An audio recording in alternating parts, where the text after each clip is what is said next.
بسم الله الرحمن الرحيم. الحمد لله رب العالمين. اللهم صل وسلم وبارك على محمد وعلى آل محمد. اللهم انفعنا بما علمتنا وعلمنا ما ينفعنا وزدنا علما وبارك لنا في علمنا وارزقنا الإخلاص في القول والعمل كاملا وعلما نافعا لا ينسى وتوفيقا دائما صحة ويقينا. اللهم صيبا نافعا، اللهم صيبا نافعا، اللهم صيبا نافعا. آمين يا رب العالمين. Alhamdulillah, kaum muslimin rahimani wa rahimakumullah. Sebelum kita lanjutkan pengajian tafsir Al-Quran satu hari satu halaman, terlebih dahulu saya sampaikan kenapa biasanya saya jamak karena ada hujan, tapi ini kok tidak jamak.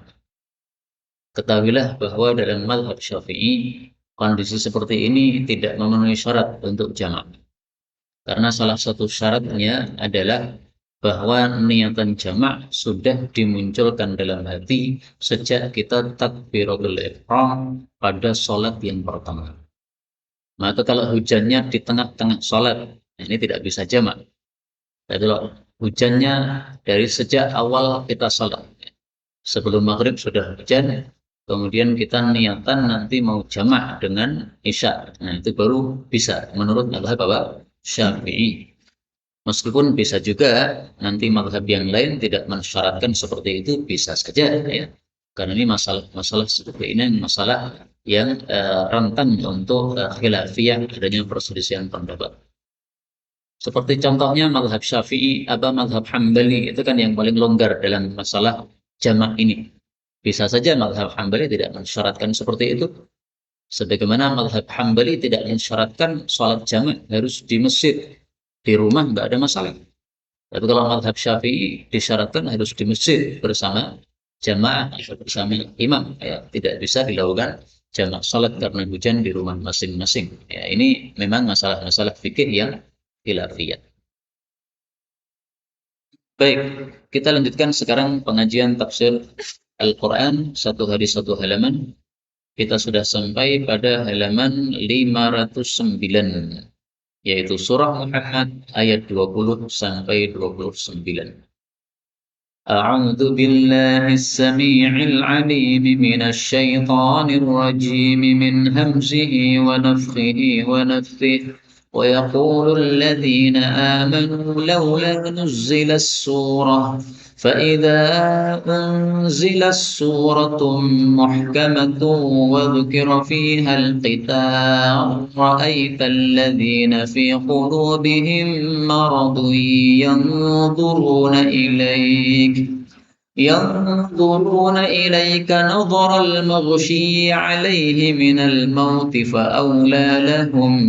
فأولى لهم طاعة وقول معروف فإذا عزم الأمر فلو صدقوا الله لكان خيرا لهم فهل عسيتم إن توليتم أن تفسدوا في الأرض وتقطعوا أرحامكم أولئك الذين لعنهم الله فأصمهم وأعمي أبصارهم أفلا يتدبرون القرآن أم على قلوب أقفالها إن الذين ارتدوا على أدبارهم من بعد ما تبين لهم الهدى الشيطان سول لهم وأملي لهم ذلك بأنهم قالوا للذين كرهوا ما نزل الله سنطيعكم في بعض الأمر والله يعلم أسرارهم فكيف إذا توفتهم الملائكة يضربون وجوههم وأدبارهم ذلك بأنهم اتبعوا ما أسخط الله وكرهوا رضوانه فأحبط أعمالهم أم حسب الذين في قلوبهم مرض allan yukhrijallahu adghanahum. Alhamdulillahirabbil alamin. Allahumma arhamna bil Qur'ani amin. Pada ayat-ayat yang kita baca ini ada beberapa kata yang bisa dibaca dengan dua bacaan. Yang pertama pada ayat 20, nuzzilat surah. Nita ketemu dengan sin, ini bisa idgham. Nuzzilas surah. Demikian juga di sini unzilas surah. Kemudian lam ketemu ra, ini juga bisa idgham. Kitab ra'aita. Kemudian pada ayat berikutnya ayat 22, asaitum, ini sinnya bisa dikasrah menjadi asitum. Kemudian ini tawallaitum, ta dan wawu bisa didhammah menjadi tuwallitum. Kemudian tuqatti'u, ini bisa diganti taqta'u. Terjemahnya tidak berubah banyak, ya, sedikit saja antara tuqatti'u dengan taqta'. Kemudian di sini bisa dibaca Al-Quran atau Al-Quran sebagaimana biasanya pada ayat-ayat yang lain juga begitu. Kemudian ayat 25, wa amla boleh dibaca wa umli, dan ini terjemahnya tentu saja jadi berubah. Kemudian ayat 26, israrahum, ini hamzahnya bisa difathah menjadi asrarahum, dan terjemahnya berubah sedikit. Kemudian ayat 28, ridwanahu, ra-nya boleh didhammah ridwanahu sebagaimana biasa pada ayat-ayat yang lain juga begitu, kecuali satu ayat saja di dalam Al-Qur'an. Ini semuanya adalah qiraah mutawatir yang sumbernya dari Rasulullah sallallahu alaihi wasallam. Adapun tafsirnya secara ringkas, maka Allah mengatakan pada surah Muhammad ayat 20. Wa yaqulul ladzina amanu, dan berkata orang-orang yang beriman, laula, kenapakah tidak, nuzilat, diturunkan suratun, satu surat. Fa idza, maka apabila unzilat, telah diturunkan suratun, satu surat, muhkamatun, yang muhkam, yang dikokohkan hukumnya, wa dzukira, dan disebutkan fiha, di dalamnya, al-qitalu, peperangan, maka ra'aita, engkau melihat, alladzina, orang-orang yang fi qulubihim, dalam hati-hati mereka, maradun, ada penyakit, maksudnya penyakit munafik, yang zuruna, mereka itu melihat, ilaika, kepada engkau wahai Nabi, nadharal maghsyi alaih, seperti melihatnya orang yang pingsan, minal maut, dari sebab kematian. Maksudnya mereka ketakutan dari kematian atau dari peperangan. Fa'aula lahum, maka lebih utama untuk mereka. Kaum muslimin rahimani wa rahimakumullah. Ayat ini membicarakan bahwa dulu-dulu di awal Islam, peperangan itu belum diwajibkan oleh Allah Subhanahu wa taala.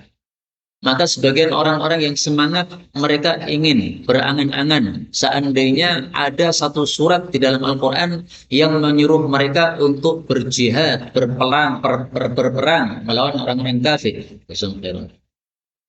Tapi ternyata setelah diturunkan surat yang memerintahkan perang, surat Muhammad ini termasuk surat yang memerintahkan perang, ternyata sebagian dari mereka yang tadi usul-usul untuk perang tadi, ternyata mereka malah ketakutan.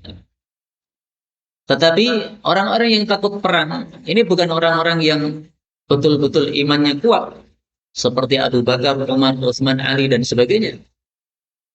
Tentu saja orang-orang yang takut perang ini hanyalah orang-orang yang mereka bergabung bersama para sahabat, tapi sebenarnya batin mereka tidak bersama para sahabat. Zahir mereka bersama Nabi SAW, tetapi batin mereka sebenarnya tidak bersama Nabi SAW. Dan mereka lah orang-orang munafik, sebagaimana disebutkan dalam ayat ini, alladzina fi qulubihim maradun, orang-orang yang dalam hati mereka ada penyakit, yaitu penyakit kemunafikan. Maka ayat ini mirip dengan ayat yang lain, di mana Allah Subhanahu wa taala menyebutkan hal yang serupa. Pada surah An-Nisa ayat 77, Allah mengatakan, alam tara ilal ladzina qila lahum kuffu aydiyakum. Belumkah engkau melihat kepada orang-orang yang dikatakan kepada mereka, tahanlah tangan kalian. Maksudnya jangan perang dulu, belum saatnya perang, tidak usah perang. Wa aqimus shalah wa atuz zakat. Kalian tegakkan salat, kalian bayar zakat. Falamma kutiba alaihimul qital, ketika diwajibkan perang kepada mereka, idza fariqum minhum yakhshawna nas, ternyata sekelompok dari mereka takut kepada manusia, ka khasyatillah, seperti takut kepada Allah, au asyadda khasyah, atau bahkan lebih dahsyat takutnya. Wa qalu, dan mereka mengatakan, Rabbana wa Rabb kami, lima katabta alaina al-qital, kenapa engkau wajibkan kepada kami perang? Laula akhartana ila ajalin qarib, kenapa engkau tidak mundurkan sebentar saja ya, kepada waktu yang lain? Maka Allah jawab, qul mata'ud dunya qalil, katakanlah kesenangan dunia itu hanya sedikit, wal akhiratul khairul liman ittaqa, dan akhirat itu lebih baik bagi orang-orang yang bertakwa kepada Allah Subhanahu wa taala. Ini surat An-Nisa ayat 77, sangat mirip dengan surat Muhammad ayat 20. Jadi beberapa sahabat Nabi mengusulkan kepada Nabi SAW untuk perang. Ternyata setelah diturunkan perintah perang, orang-orang munafik mereka jadi ketakutan. Kata-kata maradun di dalam Al-Quran, penyakit, yaitu penyakit hati, itu ada dua macam. Yang pertama adalah maradu syakin, penyakit keraguan-raguan, dan itulah penyakit munafik. Munafik itu hatinya bagaimana? Ragu-ragu, tidak percaya. Apakah betul ada surga? Apakah betul ada neraka? Mereka nggak percaya. Apakah betul ada Allah? Mereka nggak percaya. Apakah betul Muhammad ini betul-betul utusan Allah? Nggak percaya. Penyakit yang kedua adalah maradu syahwah, penyakit syahwat. Misalnya syahwat kepada wanita. Nah, dalam Quran kata-kata maradun, penyakit hati, itu ada dua macam ini. Maka untuk menentukan yang dimaksud ini penyakit apa, apakah penyakit keraguan-raguan yaitu munafik, ataukah penyakit syahwat, itu dilihat situasi ayatnya, siyaqul kalam. Kalau di sini ayatnya menunjukkan ini penyakit kemunafikan. Orang-orang munafik yang mereka itu ketakutan terhadap peperangan atau ketakutan terhadap kematian. Kenapa orang-orang munafik takut mati? Karena memang tidak percaya adanya surga neraka. Kalau orang-orang yang imannya kuat, tidak takut mati. Kenapa? Yakin bahwasanya kalau mati syahid malah masuk surga tanpa hisab, tanpa adab. Kalau Allah sudah tersenyum kepada mereka, tidak perlu dihisab oleh Allah Subhanahu wa taala. Kita tampilkan dalilnya. Rasulullah Shallallahu alaihi wasallam bersabda, "Asy-syuhada'u alladziina yuqatiluna fi sabilillah." Orang-orang mati syahid yang berperang di jalan Allah, fi shaffil awal, di shaf yang pertama. Wala yaltafituna biwujuhihim, dan mereka tidak menoleh ke belakang sampai mereka terbunuh. Merekalah orang-orang yang diletakkan, ditempatkan pada kamar-kamar yang paling tinggi di dalam jannah. Allah tersenyum kepada mereka. Sesungguhnya Allah Ta'ala apabila sudah tersenyum kepada hambanya yang beriman, maka tidak ada hisab atasnya. Hadis riwayat Tabarani, derajatnya adalah sahih. Nah, maka mudah-mudahan kita semua termasuk orang-orang yang masuk surga tanpa hisab, tanpa azab. Amin ya rabbal alamin.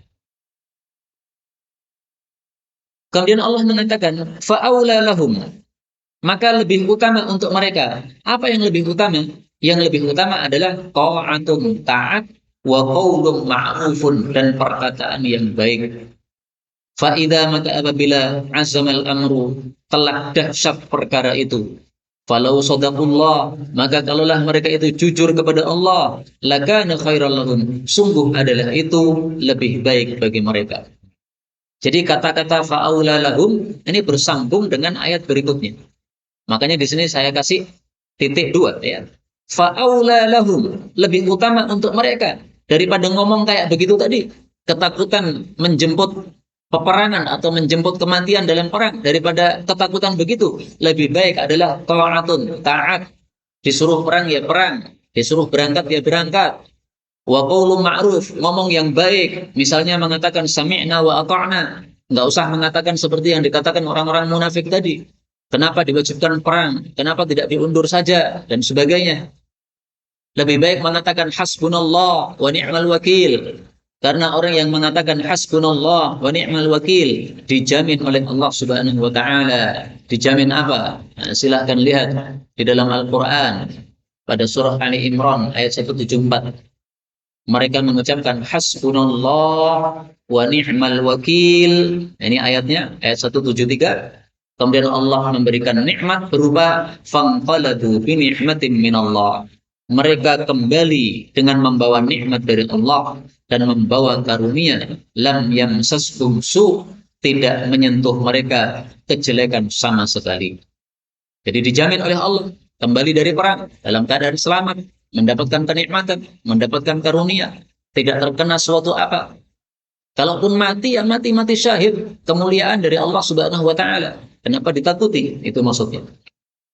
Faida azamal amr, kalau urusan itu sudah menjadi dahsyat, maksudnya apa? Perang sudah memanas. Nah, kalau sudah memanas perang, bagaimana yang kita lakukan? Shadaqullah, jujur kepada Allah, yaitu melakukan perang ikhlas karena Allah Subhanahu wa taala. Itu lebih baik bagi mereka daripada mundur tidak mengikuti peperangan. Kenapa maju perang lebih baik? Ikhlas kepada Allah dalam perang lebih baik. Tentu saja, karena satu saat saja kita berada di medan perang, itu lebih baik daripada ibadah pada Lailatul Qadar. Sebagaimana sabda Nabi Shallallahu Alaihi Wasallam, mauqifu sa'ah, berdiri sesaat saja, fi sabilillah, di medan jihad fi sabilillah, khairun, lebih baik, maksudnya lebih besar pahalanya, min qiyami Lailatul Qadar, daripada tahajud pada Lailatul Qadar. Lailatul Qadar kita tahu sendiri, pahalanya seperti ibadah 83 tahun lebih. Indal Hajaril Aswad, tahajudnya di hadapan Hajar Aswad, berarti di Mekah, di Masjidil Haram. Yang kita tahu salat di sana satu kali lebih utama daripada 100.000 kali salat di masjid-masjid yang lain. Tapi kalah dengan mauqifu sa'ah fi sabilillah, berdiri sesaat di medan jihad fi sabilillah. Ini hadis riwayat Ibnu Hibban, derajatnya sahih.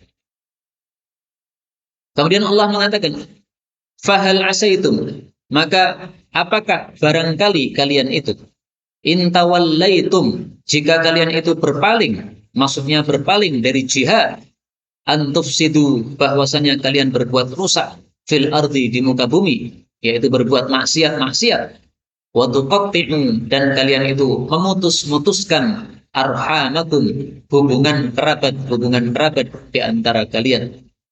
Kalau memang seperti itu, ulaika, mereka itulah alladzina, orang-orang yang la'anahumullah, Allah laknati mereka, fa'asammahum, maka Allah tulikan mereka, wa a'ma, dan Allah butakan absarahum, mata-mata mereka. Jadi Allah mengatakan di sini, barangkali kalau kalian disuruh jihad kemudian tidak mau berangkat, maka malah melakukan kemaksiatan yang lain. Dan ini menunjukkan bahwasanya apa? Bahwasanya mendurhakai perintah Allah dan Rasul itu memunculkan maksiat-maksiat berikutnya. Itulah yang dikatakan oleh para ulama, lisayyiati akhawat walil hasanati akhawat. Keburukan-keburukan itu menyeret keburukan-keburukan yang lain, menyebabkan munculnya keburukan-keburukan yang lain. Sebagaimana kebaikan juga begitu, menarik kebaikan-kebaikan yang lain. Karena itu, kalau kita ingin menjadi ahli kebaikan, ya perbanyak kebaikan. Karena kebaikan yang kita lakukan akan memunculkan kebaikan-kebaikan yang lain. Istiqomahlah di dalam melakukan kebaikan. Karena dengan adanya istiqomah dalam kebaikan, muncul kebaikan-kebaikan berikutnya. Seseorang berpuasa Ramadan dengan ikhlas karena Allah, amalannya diterima oleh Allah, akan muncul efeknya nanti. Dia akan menambah puasa yang lain, puasa sunnah. Apakah itu puasa 6 hari di bulan Sya'ban, apakah itu puasa Arafahnya, apakah itu puasa Muharramnya, Asyuranya. Misalnya begitu, akan memunculkan kebaikan-kebaikan yang lain.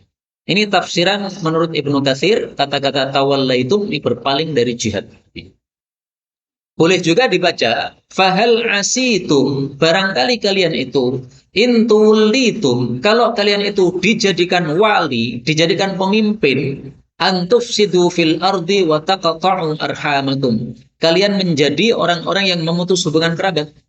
Dan ini juga tafsiran ini benar. Sesuai fakta. Banyak orang-orang gara-gara menjadi pejabat, mempunyai kedudukan, kemudian berbuat semena-mena.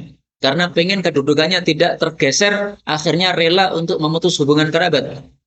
Lihat kondisi khilafah Bani Abbasiyah, Bani Umayyah. Demikian juga khilafah-khilafah yang lain. Sering terjadi saling bunuh antar mereka. Dalam rangka apa? Rebutan kekhilafahan. Supaya khilafah dipegang oleh dia, maka rela membunuh bapaknya, na'udzubillah.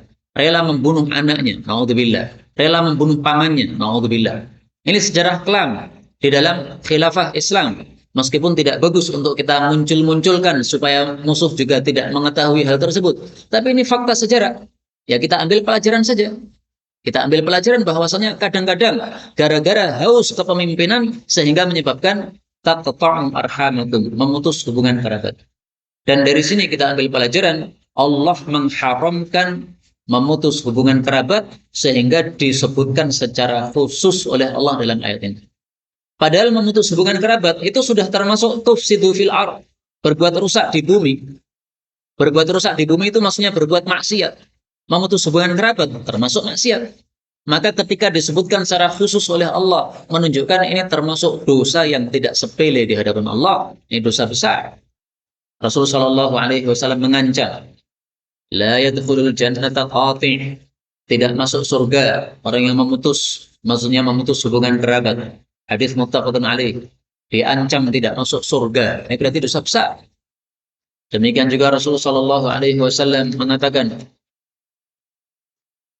ma min dzanbin ajdar, tidak ada dosa yang lebih pantas untuk disegerakan oleh Allah hukumannya di dunia bersama hukuman yang disimpankan nanti di akhirat, minal baghi, daripada dosa berbuat dolim kepada orang lain, wa qati'atir rahim, dan dosa memutus hubungan kerabat. Hadis riwayat Abu Dawud sahih. Jadi memutus hubungan kerabat biasanya hukumannya langsung di-cash oleh Allah di dunia. Tidak nunggu di akhirat, tidak nunggu. Tapi nanti di akhirat masih ada hukuman lagi. Karena hukumannya yang di dunia ini belum menghabisi dosa dia. Dosa dia memutus hubungan masih tetap ada karena belum diampuni oleh Allah Subhanahu wa taala. A'udzubillahi minasyarri dzalik. Bahkan di sini Allah katakan la'anahumullah. Orang yang seperti itu Allah laknat. Kata-kata laknat menunjukkan dosa besar. Dosa besar, dosa yang diancam dengan laknat atau murka Allah atau siksa neraka atau hukuman had di dunia. Ini berarti dosa besar. Kemudian Allah menghasung kita untuk mentadabburi Al-Qur'an. Afala yatadabbarun. Tidakkah mereka itu mentadabburi Al-Quran ini? Am bahkan ala qulubin, pada hati-hati, aqfaluha, ada gembok-gemboknya. Ini maksudnya adalah perintah untuk tadabbur Al-Quran dan larangan dari berpaling dari Al-Quran. Maka Al-Quran ini diturunkan oleh Allah tidak hanya untuk dibaca, tidak hanya untuk dihafalkan, tapi juga untuk ditadabbur. Tadabbur itu maksudnya apa? Dipahami maknanya.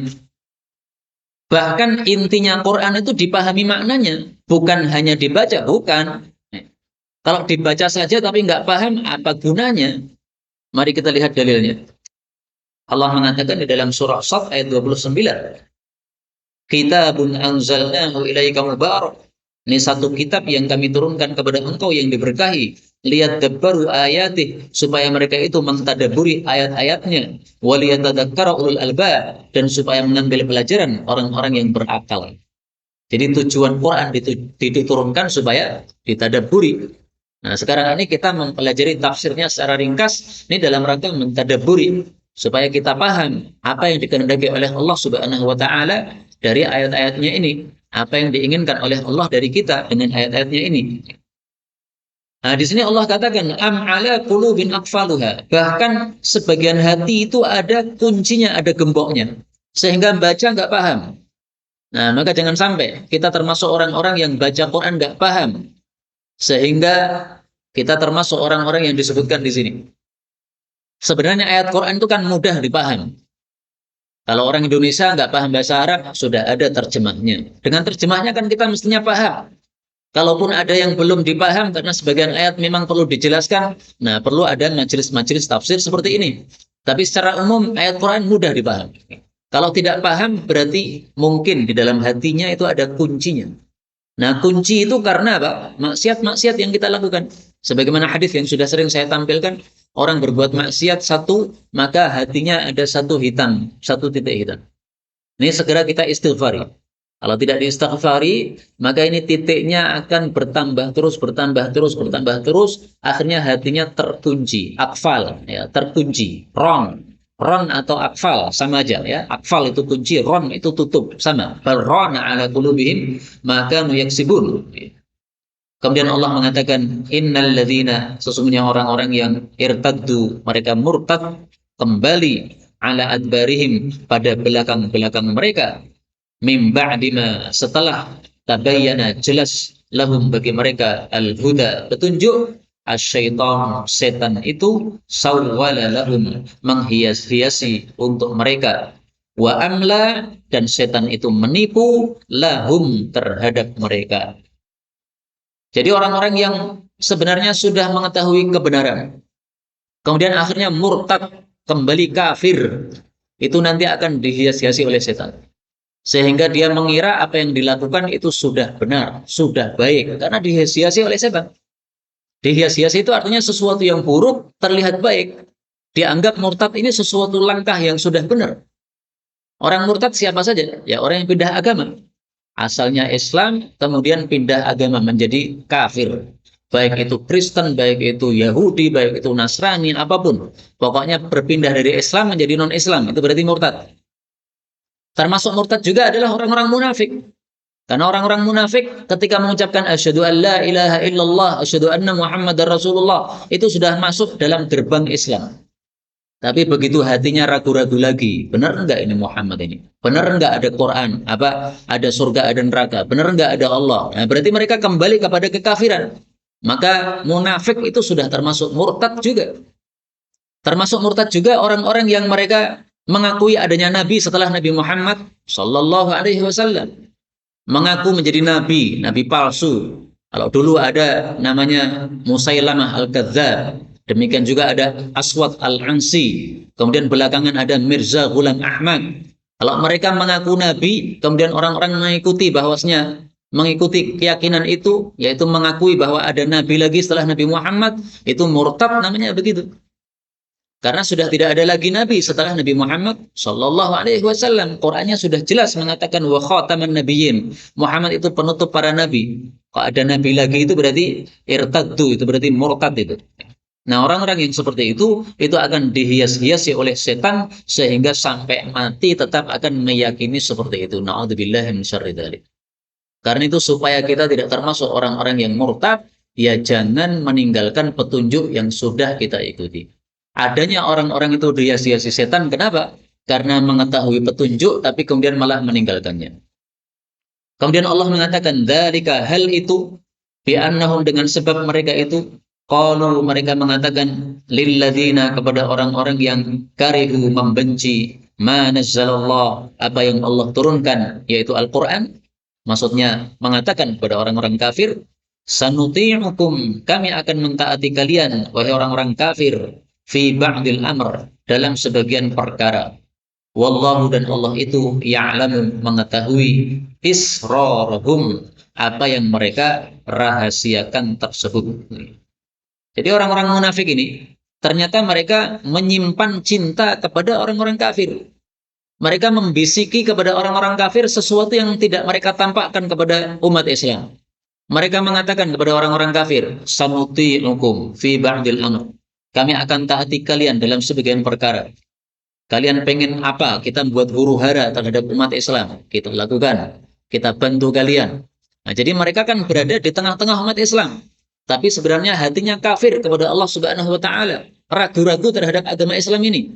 Nah, karena seperti itu, maka mereka pun kemudian membisikkan kepada orang-orang kafir bahwa mereka mentaati apa yang diperintahkan oleh mereka kalau menghendaki sesuatu terhadap umat Islam.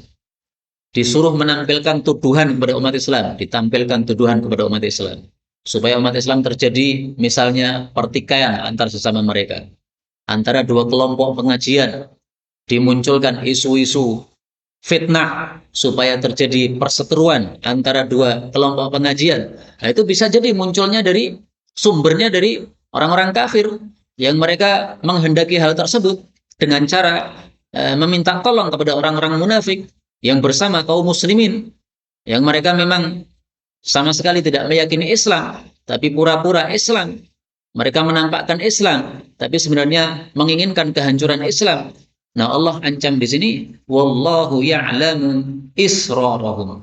Ini kalau dibaca asrarahum, artinya adalah rahasia-rahasia mereka. Sirrun rahasia, jamaknya asrarun, rahasia-rahasia. Kalau israrun, hamzahnya di kasrah, itu pengrahasiaan, perbuatan merahasiakan. Mereka merahasiakan ucapan ini, sanuti'ukum fi ba'dil amr. Mereka merahasiakan ucapan mereka kepada orang-orang kafir ini. Ini Allah ketahui. Tidak hanya Allah ketahui, tapi juga Allah catat. Sebagaimana disebutkan dalam ayat yang lain. Allah mengatakan, wallahu yaktubu ma yubayyitun. Allah itu menulis, mencatat apa yang mereka rencanakan pada malam hari tersebut. Jadi mereka merencanakan apa, membisikkan apa di malam hari ketika umat Islam tidak tahu. Allah tulis. Allah tulis maksudnya Allah suruh para malaikatnya untuk menulisnya. Jadi tidak lepas dari pengawasan Allah Subhanahu wa taala.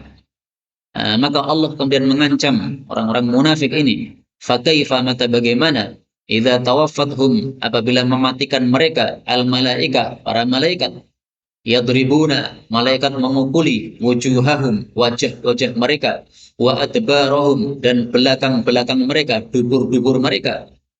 Dzalika, hal itu, bi'annahum, dengan sebab bahwasanya mereka ittaba'u, mereka mengikuti ma asfatallah, apa yang membuat murka terhadap Allah, wa karihu, dan mereka membenci ridwanahu, keridhaan Allah, maksudnya amalan-amalan yang meridhakan Allah.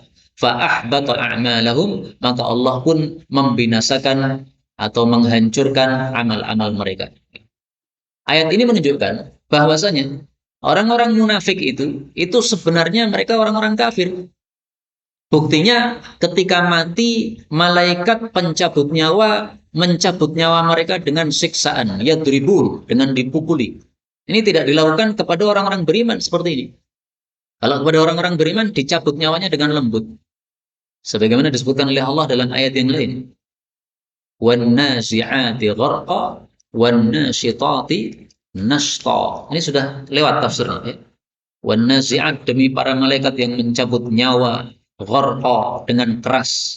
Maksudnya mencabut nyawanya orang-orang kafir dengan cabutan yang keras sambil dipukuli. Yang dipukuli apa? Wajahnya sama duburnya. Kenapa kok dipukuli? Karena nyawanya ini tidak mau keluar. Kenapa nyawanya orang kafir kok nggak mau keluar? Ya tahu dia, kalau nanti keluar akan disiksa oleh Allah Subhanahu wa taala. Tapi kalau nyawanya orang beriman, ketika akan dicabut nyawanya, mengalir dengan mudah, dengan lunak. Kenapa? Dia tahu kalau nanti dia keluar dari tubuhnya, nanti akan dimuliakan oleh Allah di alam barzakhnya atau di alam kuburnya. Maka Allah mengatakan wan nasyitati, demi malaikat-malaikat yang mencabut nyawa, nashta, dengan pencabutan yang lembut. Ini maksudnya mencabut nyawanya orang-orang beriman. Kadang-kadang kita lihat orang beriman pengajian dalam kondisi ngantuk, tiba-tiba mati. Nah, kan lembut nih, gak berarti nyawanya, Pak. Sambil ngantuk, sambil apa? Nyawanya keluar. Enak sekali. Masya Allah. Kalau orang kafir coba lihat bagaimana matinya. Orang kafir matinya ngeri sekali. Seperti ayam yang hampir mati itu. Ya. Maka dia bergerak-gerak, dia tidak karuan, ke sana kemari, jumpalian. Nah, itu sehingga sampai ditutup kamarnya biasanya sebelum kematian. Bahkan ada seorang kafir, katanya Cina dia, saya mendengar cerita tersebut, masuk Islam gara-gara hal tersebut. Dia melihat keluarga-keluarganya yang kafir, yang Cina-Cina kafir itu, kalau mau mati selalunya susah begitu. Maka ditutup di kamar dulu. Kalau sudah selesai tidak ada suara-suara, berarti sudah nyawanya sudah keluar, baru berani membuka kamarnya. Kemudian baru mengurusi jenazahnya yang kafir tadi. Tapi dia melihat tetangga-tetangganya yang Islam, matinya kok nggak pernah ada yang kondisi seperti itu. Nah, ternyata dia paham. Oh, itu ternyata wan nazi'ati gharqa wan nasyitati nashta. Habis itu dia masuk Islam. Ini cerita sudah lama saya dengarkan hal ini sejak saya di pesantren dulu. Ada orang yang masuk Islam gara-gara keluarganya seperti itu. Nah, maka kita berdoa kepada Allah, mudah-mudahan kita semuanya nanti mati dalam keadaan husnul khatimah. Amin ya rabbal alamin. Dalam ayat ini disebutkan, malaikat memukuli wajah dan dubur mereka. Saya katakan tadi untuk mencabut nyawa karena nyawanya susah dikeluarkan. Mana dalilnya? Nah, ini saya tampilkan dalilnya. Surat Al-An'am ayat 93. Walau tara, kalaulah engkau melihat, idz zalimun, ketika orang-orang zalim, fi ghamaratil maut, di dalam sakaratul maut. Wal malaikatu, sementara para malaikat itu basitu aidihim, menghamparkan tangan-tangan mereka. Maksudnya menjotosi mereka, memukuli mereka. Jadi malaikat ini punya tangan, Pak, sehingga memukuli mereka. Sambil mengatakan apa? Akhriju anfusakum, keluarkan nyawa-nyawa kalian. Jadi nyawanya ini nggak segera keluar. Nah, maka dipukuli supaya keluar. Nah, nggak tahu kenapa dipukuli wajah sama dubur. Apa mungkin supaya keluar dari mulutnya atau dari duburnya, ya, ngentutkan nyawanya atau bagaimana, nggak paham. Karena kita semuanya belum pernah apa, mengalami mati, bagaimana kondisi nyawa melayang itu. Tapi yang jelas orang mati itu nyawanya naik. Dengan bukti ketika orang mati melirik ke atas matanya. Dan itu karena melihat nyawanya sudah melayang. Nah, sayangnya kita-kita yang masih hidup tidak melihat nyawa tersebut. Kalau kita melihat nyawa tersebut, mungkin kita tarik lagi ya, kita masukkan dalam tubuhnya orang yang akan mati tadi. Tapi memang kita tidak bisa melihatnya. Yang bisa melihat hanyalah si mayit saja. Masing-masing kita nanti akan melihat apa bentuk nyawa kita sendiri-sendiri pada saat kita sakratul maut. Allah mengatakan pada ayat ini, al-yauma tujzauna adzabal hun. Hari ini kalian dibalas dengan siksaan yang menghinakan, bima kuntum taquluna 'ala Allahi ghairal haq, dengan sebab kalian itu berdusta atas nama Allah sesuatu yang tidak benar. Wa kuntum an ayatihi tastakbirun, dan kalian dulu di dunia sombong terhadap ayat-ayat Allah Subhanahu wa taala. Nah, kita kan tidak termasuk yang sombong karena kita mempelajari ayat-ayat Quran ini. Maka kita berharap kepada Allah mati kita husnul khatimah. Amin ya rabbal alamin. Kemudian pada ayat 28 ini kita ambil pelajaran bahayanya mengikuti sesuatu yang membuat Allah murka. Dan bahayanya membenci sesuatu yang disukai atau diridhoi oleh Allah Subhanahu wa taala. Menyebabkan fa'ahbata amalahum. Amalan mereka digugurkan oleh Allah. Nah, maka hendaklah kita berhati-hati. Jangan mengikuti apapun yang membuat Allah murka. Dusta itu membuat Allah murka. Kalau kita menuruti nafsu untuk dusta, berarti termasuk ittaba'u ma asfatallah, mengikuti apa yang Allah murkai. Apalagi ya semua dosa, semua maksiat itu adalah perkara-perkara yang membuat murka Allah Subhanahu wa taala. Sehingga kalau kita meremehkan dosa-dosa, itu berarti ittaba'u ma asfatallah, mengikuti apa yang Allah murka. Nah, karena itu ringkasnya, karena kita manusia ini pasti punya dosa, tidak ada manusia yang tidak punya dosa, tidak ada, kecuali para nabi-nabi yang mereka itu maksum. Maka kewajiban kita setiap hari membaca istighfar, astaghfirullahaladzim wa atubu ilaih. Ini 100 kali, jangan ditinggalkan setiap hari. Kemudian sebagai penerapan terhadap ayat 28 surat Muhammad ini, berarti kita hendaklah melakukan yang sebaliknya.